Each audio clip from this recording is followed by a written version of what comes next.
Bonjour à toutes et à tous. L'actualité, c'est ce débat autour du port de la kippa. Vous le savez, la semaine dernière, un enseignant a été agressé à Marseille parce qu'il portait une kippa. Et le président du consistoire a appelé les juifs à retirer leur kippa à Marseille. Beaucoup de réactions. Le grand rabbin de France pense que c'est une renonciation que de le faire. On en parle ce matin parce que c'est un sujet qui vous a beaucoup fait réagir ce week-end sur les réseaux sociaux. On en parle avec Karima Mendes. Bonjour. Kerima, pardon. Vous êtes journaliste et vous avez lancé vendredi le hashtag Tous avec une kippa sur Twitter, avec encore une fois, beaucoup de réactions. À un moment, vous avez été en tête des sujets les plus tweetés. Nathalie Goulet, bonjour, sénatrice UDI-UC de l'Orne. Vous avez tweeté vendredi la logique de la semaine, hashtag kippa pour tous et avec fierté et le voile pour personne. J'exagère un peu, mais n'y aurait-il pas un double standard? On va y revenir. Et Xavier Accard, bonjour, vous êtes historien des idées, rédacteur en chef de la revue Prier. Et vous avez appelé les chrétiens à porter la kippa samedi en signe de solidarité. C'est une tribune que vous avez publiée dans La Vie. Je vous donne la parole dans un instant. Nathalie Goulet, vous êtes une voix un petit peu dissonante à propos de ce hashtag. Vous dites, d'un côté, on reproche à des femmes de se voiler et de l'autre, on encourage à porter la kippa. Oui, alors je voudrais juste vous dire que ce qui se passe en France en ce moment est quand même assez pathétique. Ouais. Que ce soit tuer des enfants parce qu'ils sont juifs, comme dans l'affaire Mera, ou poignarder un enseignant parce qu'il porte une kippa, très franchement, c'est un très mauvais signe pour la société française. Donc, à la fois, la kippa pour tous n'emporte pas ma conviction, et en même temps, je ne vois pas non plus pourquoi les juifs ne porteraient pas de kippa dans l'espace public comme c'est autorisé. Ce que je veux dire par là, et ce que j'ai voulu dire avec ce tweet. Ce tweet qui maintenant résume la pensée universelle en 140 signes, c'est finalement le jour où il y a une femme musulmane qui se fait agresser, j'espère qu'il y aura un hashtag, le voile pour tous, voilà. Oui. Alors, Karima, votre appel, ça vous est venu comment et est-ce qu'il a été suivi? Oui, il a été très suivi. Alors, ça m'est venu avec Sophie Taïeb. Elle a créé, tous les supports pour cette journée-là. Ça m'est venu, moi, après les déclarations du représentant des Juifs de Marseille. La déclaration, l'entendre, mais la voir, c'est encore mieux. Quand j'ai vu ce monsieur complètement abattu dire oui, pour l'instant, il ne faut pas porter la kippa parce qu'on risque d'avoir des ennuis, pour moi, c'était inacceptable. Un renoncement, une sorte de soumission. Je trouve que la communauté juive en France a payé un lourd tribut, qu'on les laisse vivre en paix, qu'on les laisse porter la kippa comme ils le souhaitent. C'est une communauté qu'on n'entend pratiquement jamais. Qu'on a agressé encore un professeur parce qu'il est juif, je trouve cela non seulement absurde, mais très dangereux parce que toutes les semaines, pratiquement, il y a une agression et ce n'est pas normal. Ce n'est pas normal d'avoir un professeur qui se fait agresser, puis le gamin de 15 ans qui vous dit « j'ai honte parce que je ne l'ai pas tué ». Le honte de ne pas l'avoir tué, mais c'est quand même incroyable. Donc je ne suis pas juive, je voulais apporter ma solidarité à la communauté juive de France et leur montrer qu'on est tous avec eux et tous derrière eux. Alors on voit à l'image des photos donc, de personnalités. Voilà, c'est Sophie Taïeb qui a fait ça et qui donc a fait porter la kippa à un certain nombre de personnalités. Le sens de votre appel à vous, Xavier Accard, vous êtes chrétien. Cette tribune donc, dans La Vie était très forte. Vous demandez aux chrétiens, vous aussi, en signe de solidarité, de porter la kippa un jour, samedi dernier. Samedi dernier, voilà. Ça a été suivi, vous avez eu des retours, vous avez eu quelle réaction des chrétiens? Donc c'était une tribune affirmant que nous, les signataires, nous la porterions. Mais c'était... alors on imaginait bien que tous les chrétiens n'allaient pas porter la kippa pour des raisons pratiques. D'abord, on ne sait pas où trouver une kippa. Enfin bon, le délai était assez court. Mais c'était surtout pour que les gens fassent l'exercice et s'imaginent avec une kippa sur la tête. Parce que, comme ma voisine, en fait, les propos du président du consistoire israélite de Marseille ont suscité une prise de conscience chez nous. Jusque-là, on entendait aux informations une succession d'agressions contre des Français de confession juive. Mais le fait d'entendre ces mots, d'un coup, on a ouvert les yeux, on s'est dit, oui, il y a une communauté qui vit l'angoisse dans certains territoires français, au jour le jour, et on ne peut pas rester sans rien faire. Alors, on a pris la parole en tant que citoyen, en tant que Français, mais aussi en tant que chrétien, puisque comme l'a encore montré la visite du pape François hier dans la grande synagogue de Rome, depuis 50 ans, en fait, avec le Concile Vatican II, il y a une dynamique de rapprochement très forte entre nos communautés, une prise de conscience qu'on a le même patrimoine spirituel et qu'on doit avancer dans une estime et une connaissance mutuelle. Il se passe énormément de choses dans ce domaine. Donc voilà, je voulais appeler à porter la kippa samedi dernier en signe de solidarité pour susciter une prise de conscience. Mais je suis tout à fait d'accord avec vous, madame. Le jour où il y aura des écoles musulmanes qui seront attaquées, le jour où il y aura des femmes en hijab qui seront attaquées dans la rue, il faudra aussi se mobiliser pour défendre leurs droits. C'est exactement ce que je voulais dire. Mais ça, il y a quand même effectivement un paradoxe à entendre quand même les partisans de la laïcité demander à ce qu'il n'y ait pas de signes ostentatoires religieux et à défendre la kippa. Ce sont souvent les mêmes qui... Donc deux poids, deux mesures. Je crois que la laïcité, il faut bien comprendre ce qu'est la laïcité. La laïcité, ce n'est pas...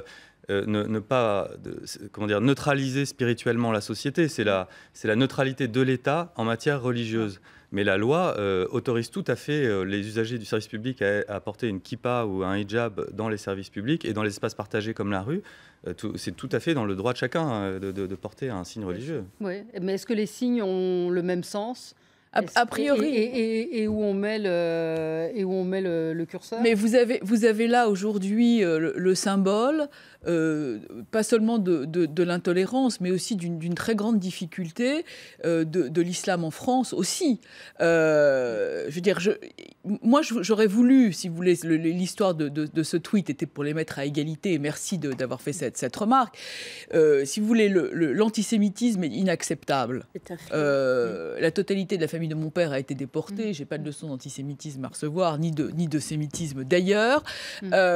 Mais je veux vraiment je voudrais que la société française retrouve à la fois le respect de la différence et à la fois le respect de la laïcité dans ce qu'elle comporte au point de vue légal, c'est-à-dire dans la rue, tous les signes extérieurs sont autorisés. Les signes extérieurs à l'Assemblée nationale étaient plus discutables, mais en ce qui concerne la rue, en tous les cas, chacun doit pouvoir manifester sa religion. Et moi, je ne suis pas du tout d'accord avec l'idée qui nous fait remonter des années en arrière de cacher son judaïsme dans la rue. On voit Claude Goasguen qui, la semaine dernière à l'Assemblée, portait la kippa. Oui. Moi, sincèrement, j'ai trouvé que c'était... pourtant, je n'apprécie pas trop les idées politiques de M. Claude Goasguen, mais j'ai trouvé ce geste fort, comme le geste de Yann Moix ce week-end. Chez Laurent Ruquier, qui a porté... À un moment donné, il faut dire stop, mais vraiment un grand stop. C'est une communauté, on n'arrête pas de leur taper dessus. Sincèrement, ce monsieur aurait été d'une autre confession, je me demande s'il aurait été agressé. Il a été agressé parce qu'il est tout simplement juif, mais c'est quand même hallucinant qu'un juif en France ne puisse pas se promener, que cette communauté ne puisse pas vivre dans la quiétude la plus totale et qu'on leur fiche la paix. C'est quand même dingue. Nous, quand on a créé le hashtag, de toute façon, je m'y attendais qu'on allait se faire insulter. Comment vous avez reçu des insultes J'ai tout reçu. J'ai reçu la collaborette, la sioniste. On a tout reçu. Mais à un moment donné, je pense qu'il faut dire stop. Déjà, sur les réseaux sociaux, on les laisse faire. Dans la vie, il ne faut pas les laisser faire. Donc, on va essayer de s'organiser pour montrer à la communauté juive qu'on est avec elle et qu'on va, d'une certaine manière, essayer de la protéger. C'est quand même hallucinant qu'en France... Pratiquement toutes les semaines, on entend parler qu'un professeur s'est fait poignarder. Depuis l'affaire Ilan Halimi, rien n'a été fait. Si, vous pouvez pas dire ça. Non, rien n'a été fait. Il y a eu l'affaire Ilan Halimi, il y a eu l'affaire Mera, il y a eu l'affaire de l'hypercacher, mais on va aller où jusque-là? Mais c'est ce que je suis en train de ce que j'essaye de vous expliquer, c'est qu'il faut absolument arriver à remettre du respect des différences à l'intérieur de la société française. Et le lien citoyen, c'est aussi le respect des religions. Donc moi, je partage ce que vous dites. Et je dis simplement qu'il faudra la même mobilisation si demain il y a d'autres attaques liées à la discussion religieuse qui sont absolument inacceptables dans la société française. Donc vous voyez, pour une fois, on est d'accord. Oui, mais c'est vrai que ce geste de Claude Goasguen que j'approuve en soi, mais c'est vrai qu'il a pu faire réagir dans la mesure où Latifa Ibn Ziaten, qui était la mère de ce soldat français de confession musulmane qui s'est fait assassiner par Mohamed Merah, a été huée dans le cadre de l'Assemblée nationale dans un débat sur la laïcité. C'est vrai que ça fait mal à beaucoup, surtout que c'est une femme très respectable et remarquable. Donc voilà, il faut vraiment manifester aux téléspectateurs musulmans que ce n'est pas de la discrimination, qu'on se battra à la fois pour les juifs, on se battra aussi pour le droit des musulmans. C'est exactement le sujet. Mais est-ce qu'aujourd'hui, la religion prend de plus en plus de place? Enfin, c'est une banalité de dire ça, mais c'est quand même qu'on en soit aujourd'hui, en 2016, à avoir ce débat, paraît, vous le disiez, quand même totalement délirant. C'est-à-dire que la religion, c'est quand même dans la sphère privée avant tout. Non, non, je sais pas. Je pense que c'est pas dans la sphère intime, en fait. Je pense que les religions. J'ai énormément aimé le livre de Pierre Manant qui s'appelle Situation de la France. La religion a vraiment quelque chose à apporter à la société, au débat social. Après, il faut évidemment que les croyants juifs, chrétiens, musulmans rivalisent de bienveillance, d'amour, d'esprit constructif. C'est comme ça qu'on annonce le visage de Dieu. Évidemment, c'est pas par la haine. C'est ça qui est problématique. Alors peut-être qu'on peut, avec vous, parce que vous connaissez très bien le monde arabe, Jamila Benhabib, que j'ai reçue il y a quelques temps, elle parle d'un islam politique et que la nuance, elle est là. C'est-à-dire qu'il y a une différence entre l'islam religieux et l'islam politique, et que l'islam politique a un dessein qui est d'amener la politique par la religion. Ça, c'est une certitude, mais il y a aussi une très grande confusion des sentiments, parce que vous avez aussi toute une confusion entre l'antisémitisme et la politique d'Israël à l'égard des territoires notamment et de la Palestine, et tout ça crée, mais tout ça crée une confusion absolument insupportable qui par ailleurs est entretenue savamment. Oui, c'est vrai que les déclarations de Ronnie Broman dans ce sens-là.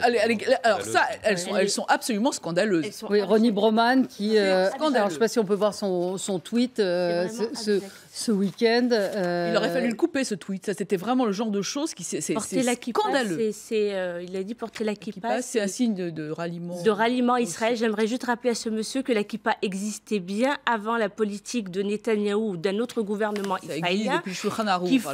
Qu'il faudrait arrêter à chaque fois d'importer ce conflit israélo-palestinien qui commence vraiment à tous nous gonfler, à nous rendre malades. Ça fait 3 générations. Il y a le conflit israélo-palestinien, il y a les juifs de France, qui sont deux choses totalement différentes. Et il faudrait peut-être arrêter d'associer à chaque fois les juifs de France au gouvernement israélien.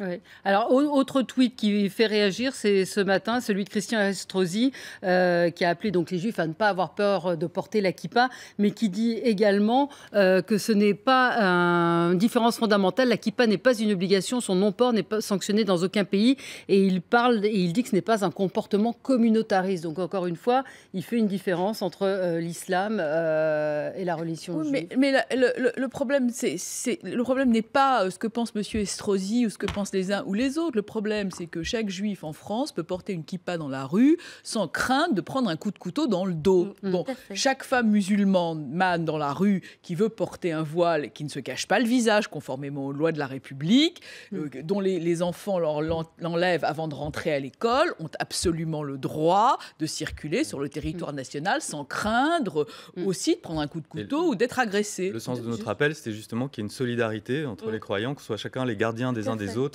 Normalement, ça devrait être le cas.